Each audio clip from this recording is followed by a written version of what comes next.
Hi everybody, I'm Helen Keegan from the University of Salford in the UK.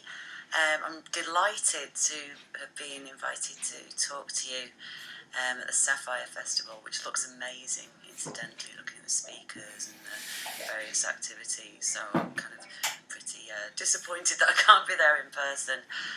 So I'm recording my presentation in advance, but this will be shown on Sunday night for me and 9:30 on Monday morning for you. Well, what's Tim doing today? Is he moving? Is he not? And I will be online on Twitter during the course of this presentation and for a short time after, so we can kind of have a live chat as well. So, without any further ado, let's get started.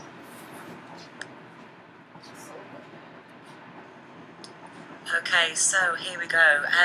The title of my presentation today is Alternate Realities and Alternative Pedagogies. Essentially, I want to talk to you about an experiment with alternate reality gaming in learning. So you can see there, my Twitter name's there, Haluki, so I'll be online now. Happy to, in fact I'd love to chat, so obviously contact me by my name and using the festival hashtag. But with no further ado, a tale of curiosity, mystery and intrigue. So I'll warn you now, that's my best slide. Okay, I've used up my best slide now, that's the best picture. Right, alternate reality games, what are they? Well, alternate reality games have been around for quite some time now. One of the earliest ones was I Love Bees, which was based around the Halo game, very famous alternate reality game. But essentially, alternate reality games, or ARGs, use a combination of kind of physical world, offline and then online virtual world elements to construct an alternate reality. And to me, the magical thing about alternate reality games is that you don't actually know you're playing a game, and you can see there's a book cover, this is not a game, and that's kind of the overriding mantra of an ARG. But the thing that got me into ARGs was Lost, the TV show Lost. I remember the first episode afterwards, I basically didn't know what was going on, thought it was brilliant but was very confused, so I did what we all do nowadays, I googled. And when I googled, I found that there were tens of thousands, if not millions of people around the world as confused as I was. And so we found our way to forums, and we spent a good while theorising and looking at, lots of conspiracy theories and problem solving. But I mean, I remember that first night, I actually spent 5 hours on forums talking to people about Lost. We were problems together, we were actively learning together, we were collaborating. It demanded so many kind of literacies and skills to be able to unravel what was going on, that it demanded a big group of players to play this game, except we didn't know we were playing a game. It was a really powerful experience.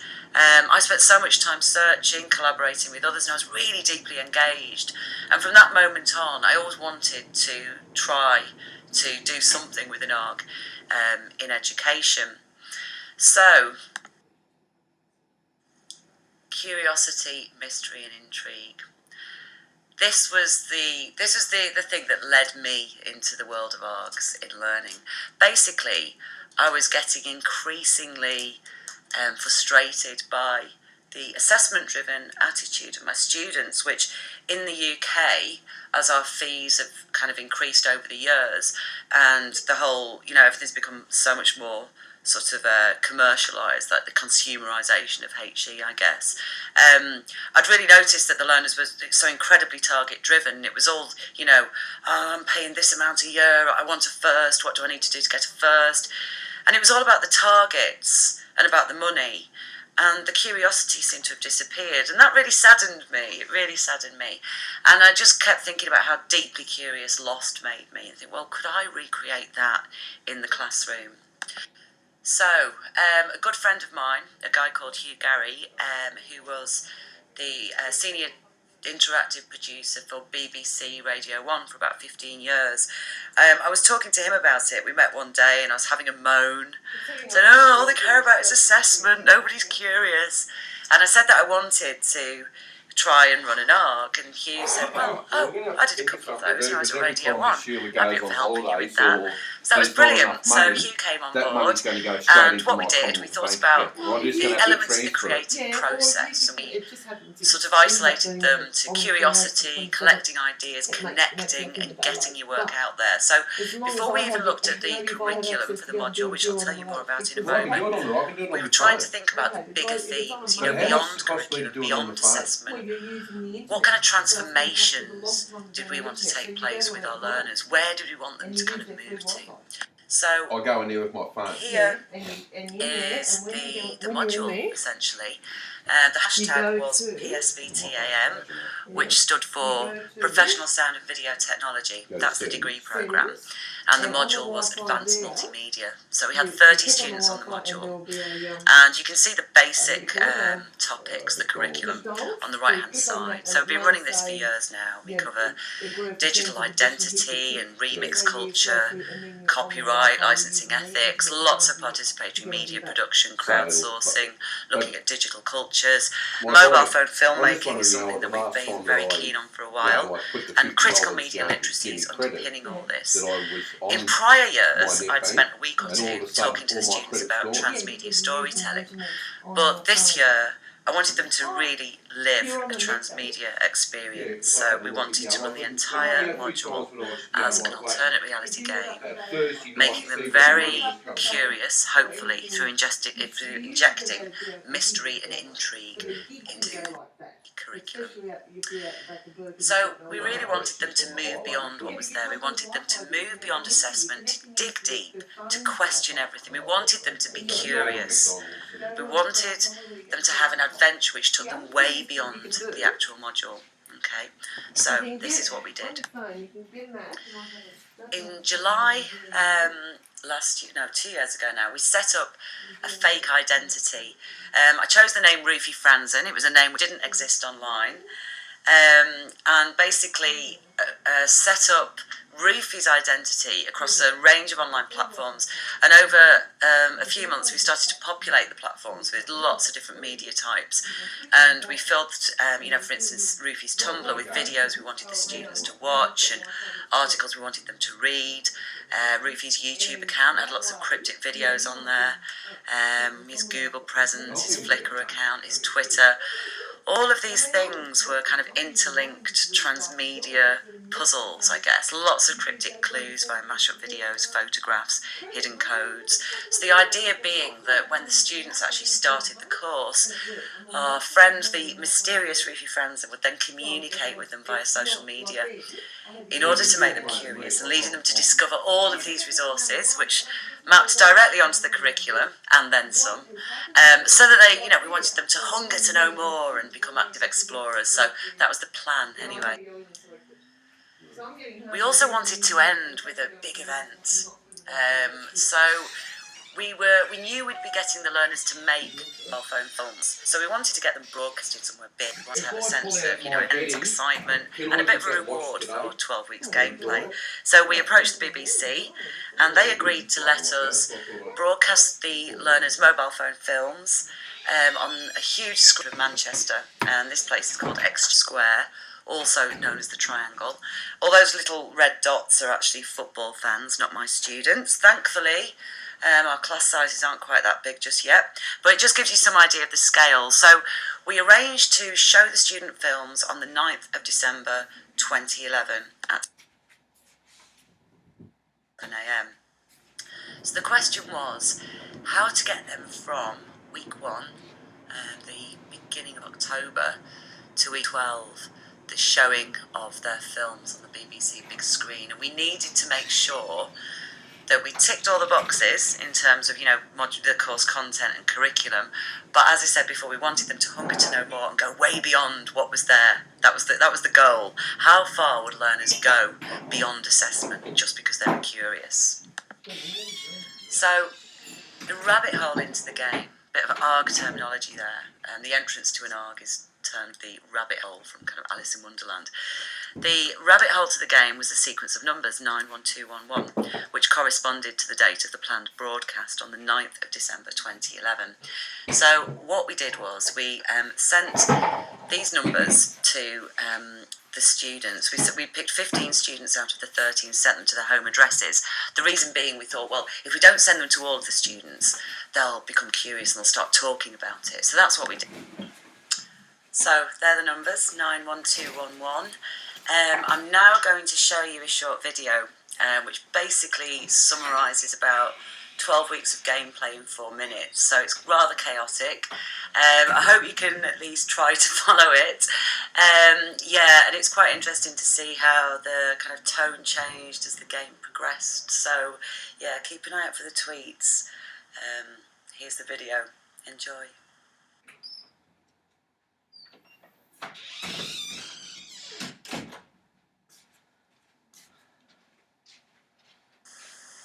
Ladies and gentlemen, Meryl is performing at the...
Truth be told, it's about connecting the dots.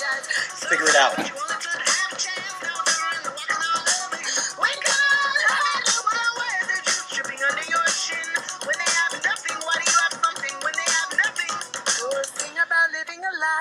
Just wondering when they'll find out.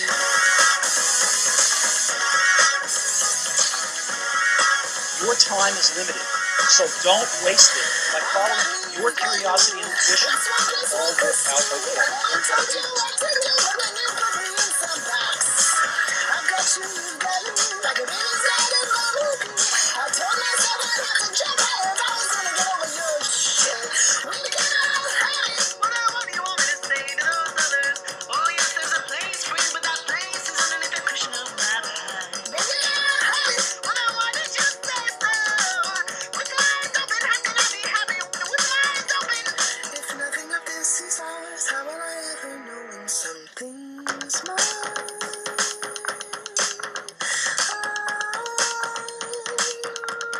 So you have to trust that the dots will somehow connect in your future.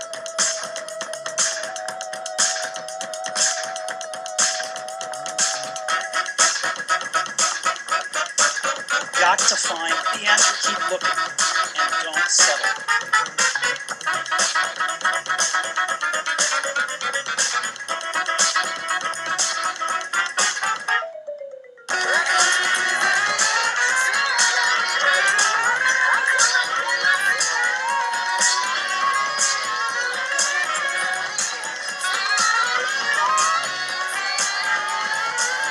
Stay hungry, stay foolish. Stay hungry, stay foolish.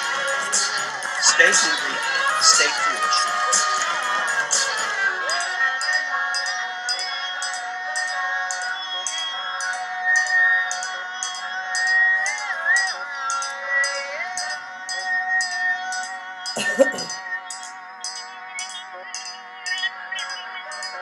Good thing about living a lie is just wondering when they'll find out. Hi you lot, I am Charlie Leadbeater. I am not Ruthie Franzen, I promise you.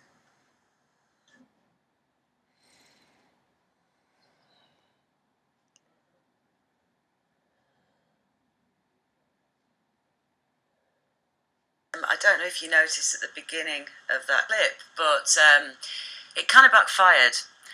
We sent the series of numbers to the home addresses, and, as planned, the students all started comparing notes and talking. But unfortunately, they got quite paranoid. And here's a selection of some of the quotes in case you missed them in the presentation. So it got pretty hairy, I'll be honest with you, because I was their tutor on the course, but I was also their personal tutor, so the person that they're meant to come to, when they're scared or paranoid or stressed. And one of them threatened our beloved Rufy with violence on Twitter. Another one complained to the university about a breach of personal data. Yes, so bit of a hairy moment there. So I thought I was going to have to pull the game, which was really kind of disappointing because we've been working on this for sort of 6 months. So in a last-ditch attempt to save the game and reassure them, I sent them this email which explained that I'd made contact with our mysterious Rufy and that they had nothing to worry about, there'd be no breaches of security, I couldn't say any more, and that they had to trust me. But yeah, told them it was going somewhere good and amazing, and yes, so it was like fingers crossed, and thirdly, that seemed to do the trick. Something magical happened. Their attitude completely changed and they felt safe, and once they felt safe, they exhibited the most wonderful learning behaviours, and they started driving the curriculum themselves to the point where I didn't have to sort of teach things that I was planning to teach, because they were sort of saying, oh, let's do this, let's do that. So they started making all these cryptic films to put online to kind of freak Rufy out the way that he had with them with his YouTube videos. So they're coming up with all sorts of, innovative mobile filming techniques. It was great. And they decided to set up Google Docs so they could kind of crowdsource everything and try and work out who the hell this Rufy Franzen character was. So, taking records of every bit of interaction he'd had with every student. So, I didn't have to tell them about Google Docs or how to use them. They just kind of did it themselves. So it was amazing to see how far they went because they were deeply, deeply curious. So, this went on for weeks and weeks, and they were amazing. In this time, they were solving puzzles and cracking codes. There were, on a weekly basis or sometimes daily basis, Hugh was throwing some amazing things out there. Videos where if they watched them normal size on YouTube, it was just kind of a mashup of a Steve Jobs speech, for instance. But if they went full screen, subliminal messages would start flashing up. So we only did that with 2 videos, but that's all we needed, because once they got onto this idea of subliminal messages in videos, they watched all the videos we put online in Rufy's Tumblr. Now, if I told them to go and watch all those videos just for something to do when they weren't being assessed, they wouldn't have done it. But it gave them a reason to look closely. And so they were really looking into all these kind of media artifacts for clues, and without realising it, consuming content and learning on a really deep level, much deeper than they had done in prior years, I guess. So, anyway, that's a brief summary. So I've got to say, I've just talked about 10 weeks of completely manic gameplay in a few minutes there. I've got to say it was incredibly stressful as well as exhilarating. We definitely went on quite a journey together, and at some points, there was a lot of paranoia, not just the students, myself as well, and you. We were kind of all learning through paranoia, which was a bit crazy, hence the alternative pedagogy idea. But when it got to the day before the reveal, so the reveal 9th of December 2011, so the day before, they kind of knew where they had to be and they knew when. They'd worked that out from all these clues, but they didn't know why. And furthermore, who the hell is Rufy Franzen? So the night before the reveal, our mysterious friend Rufy invited the students to a sort of a yes-no game. They were allowed to ask him 5 yes-no questions. They had to be yes-no answers, and it would be a live broadcast. And now they're thinking, this is it, we're going to find out who he is. No such luck. On the eve of the reveal, we all went online about 9 p.m, and they were all expecting to see Rufy, really excited, but no, alas.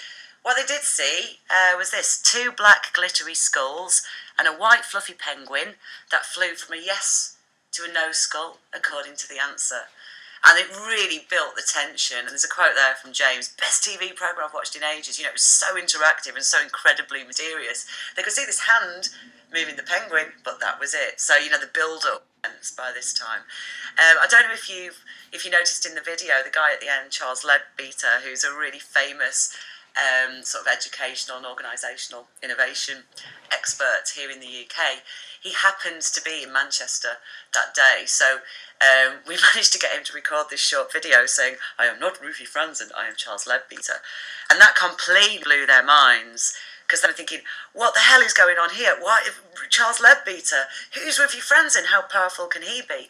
They'd actually started to read Charles's book because it had been mentioned, and they picked up when they read his book. He talks about the ARG I Love Bees that I spoke to you about at the beginning, and they were thinking, well, this feels like that. Could it be Charles Leadbeater? No, it can't be.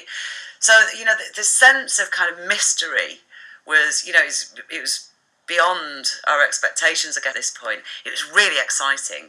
I didn't really sleep much that night. I don't know about today. We went down to Exchange Square very, very early in the morning, myself and Hugh, and planted 4 square check-ins and QR codes. And the students knew they had to be there for 11 a.m. So not all of the students could go for this part because they were in assessment, but we had about 10 students at this point. They had a password, the password Pebbles and Boulders, which Charles Leadbeater had spoken about in a very famous talk that he'd done a few years earlier, which also happened to be on Ruthie's Tumblr. So they had this password and they knew where they had to be and when, but that was all that they knew. Anyway, they get down to the square and they're looking around, and he'd left a clue about 4 square check-ins. They looked on 4 square, and there was a check-in at a local cafe which led them to a series of QR codes. And when they clicked on the final QR code, that QR code was actually the telephone number for the guy that controls the big screen, Phil Chapman. And he was under strict instructions not to say anything when he got a call, but when he heard the password Pebbles and Boulders, to press play on their mobile phone films on the big screen, and then just text back and say, turn around and look at the screen. So many things could have gone wrong at this point, but thankfully they didn't. So I'm going to show you another short video now, which shows the kind of build up to the reveal, and more importantly, their reactions to seeing their mobile phone films being played on the BBC big screen in Exchange Square.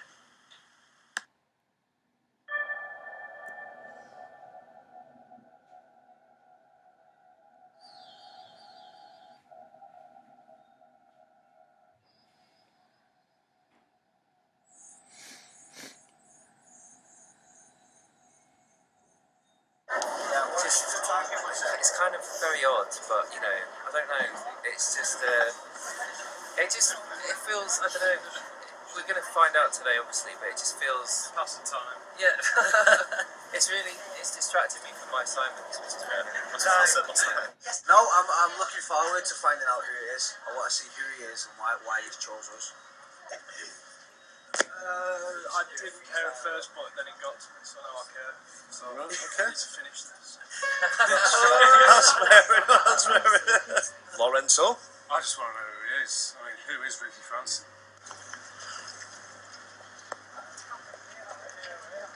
Right, got it. When he said Pebbles and Boulders, are the Pebbles and Boulders all So, Is it a you go QR into the free code? Wi-Fi, and it'll say it's what it wants to use your location, so you say okay to that, and then it's saying there's Brilliant. one there, So who is whoever it then that is, to have that 8 kind Stacey of Place, power one to there do at that? McDonald's, and you go, okay, well I'll go to Box Hill Avenue McDonald's. This or is my wherever it work. is, Oh, right, yeah. You know? Okay. Yeah. So it's telling you where, Yeah. based on your location, Who's there's one at responsible Night for on this? Zone and Isabella, wherever that is. Oh, this is so cool. Jackie, McDonald's in wherever that is the other one. Yeah, okay. Yeah, I know. Just so you know. So what do you think about the fact of your video being shown on a screen in the middle of Manchester? It's mental, mate. Are you It's into it? unbelievable, yeah. I'm very into it, yeah. Are you having that large or what? Oh, yeah. I didn't expect this to be what the result was, I have to say. The question is where's Helen going? Let's That's just what I just wondered. pan the camera on where Helen's going. What's he got? Brilliant. It's brilliant. I want to meet him. I want to meet Goofy. Look at the big He's screen. messed up. He's proper messed up. It's a bit weird. It's cool though. It's fantastic, that is. Joe? I'm really loving this. I'm really enjoying it. I want to see my film up there. What do you It's think pretty of cool. this? Yeah, it's really good to like have our stuff played out to all these people. It's crazy, isn't it? Trying to get some footage of my video when it comes up. It's really awesome. Excellent. So, as you can see, they were delighted about seeing their films on the big screen. It was a real buzz for them, so that was great. And once they kind of got over that initial, hey, you've seen the films up there, they went back on to Rufy, where's Rufy? And so I was very nervous again at this point, because obviously we'd had some shaky moments at the start, and essentially I've been lying to them for a long time. So yeah, it was time to reveal. So quite scary at this point. So it was time to reveal. So at this point, I texted Hugh. Hugh appeared. I brought Phil Chapman down, the guy that ran the big screen. They're on there with some of the students. And we explained to the students that their entire module had been an alternate reality game and Rufy Franzen didn't actually exist, and we'd been lying to them for 12 weeks. They were very, very stunned at this point, I've got to say, and I was a bit worried. I gave them all a 6-page debriefing document which explained everything about ARCs and transmedia and why we'd done what we'd done. And yeah, I was still a little unsure at this point whether there might be some kind of backlash. But thankfully, the reactions were amazing. These are some quotes from their different posts and emails and comments and tweets that they'd made, and they said some of the most wonderful things. I like the fact that that one of them said this was a fantastic learning experience. Everyone who has taken part in the process has brought their own theories and ideas. Everyone has helped solve a little bit of the puzzle. I love that quote. I'm just so pleased to be involved in this art. Really will live forever. This is something I'll never forget. I want to do it again. So yeah, thankfully reactions very, very positive once they kind of realised why we'd done it and what had gone on, and importantly about kind of transformation in learning, which is something that I'm quite obsessed by. I recommend Mesiro's writings and work in this area particularly. But yeah, some really powerful transformations. One of the things that shocked me was that quite a few of the students actually went home that Friday and spent the whole weekend going over every single blog post and video. Just basically they did the course again. The assessment had finished, but they wanted to know how the whole thing had happened, how it had been constructed. So they basically did module again. Now that's something that I've never experienced before. There's one of them here, he's gone home and written 1,200 words on a Friday night, and it's not even for an assignment. So something really powerful kind of took place there. And it was interesting, talking to them afterwards, seeing how they really did start to kind of look beyond what was there and question things, and in a way that they hadn't done before. And this is over a year ago now, and I'm still in contact with some of these students, and they still feel like it was a life-changing experience for them. They've become so indoctrinated into a certain education, into an education system where essentially they've lost their sense of curiosity, because education has become this kind of series of hurdles to be overcome. Knowledge is chunked into discrete units that can be measured and categorised, and then standardised assessment and rankings create external value systems that are then internalised by our learners. And so they soon learn to differentiate between work and play and to do what needs to be done to pass an exam. As we know, this is counterintuitive when it comes to curiosity and creativity, because they're all about play and experimentation and making mistakes and taking risks.